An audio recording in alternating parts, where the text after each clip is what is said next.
Hello दोस्तों, नमस्ते, प्रणाम। मैं सुनीता यादव आज अपने यूट्यूब चैनल पे आप सब लोग का स्वागत करती हूँ।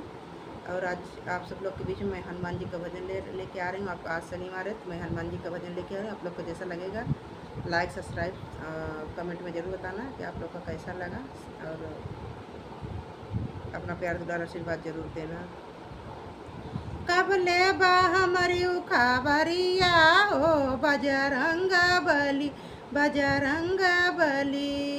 कबले बा हमारी खबरिया हो बजरंग बली, बजरंग बली। कलयुग एक पल साथ न छोड़े, कलयुग एक पल साथ न छोड़े। सिर पर पाप की गठरिया हो बजरंग बली, बजरंग बली। कबले बा हमारी खबरिया हो बजरंग बली, बजरंग बली। काम क्रोध मद लोभ मिटा दो, काम क्रोध मद लोभ मिटा दो।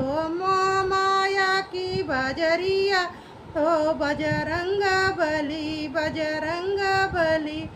कबले बा हमारे खबरिया हो बजरंग बली, बजरंग बली। राम नाम धन कर लू कमाई, राम नाम धन कर लो कमाई। भर दो मन की तिजोरिया हो बजरंग बली, बजरंग बली। कबले बा हमारी खबरिया हो बजरंग बली, बजरंग बली। सारे भक्त तेरे चरण पर तू है, सारे भक्त तेरे चरण पर तू है। पहुँचाओ राम की नगरिया हो बजरंग बली, बजरंग बली।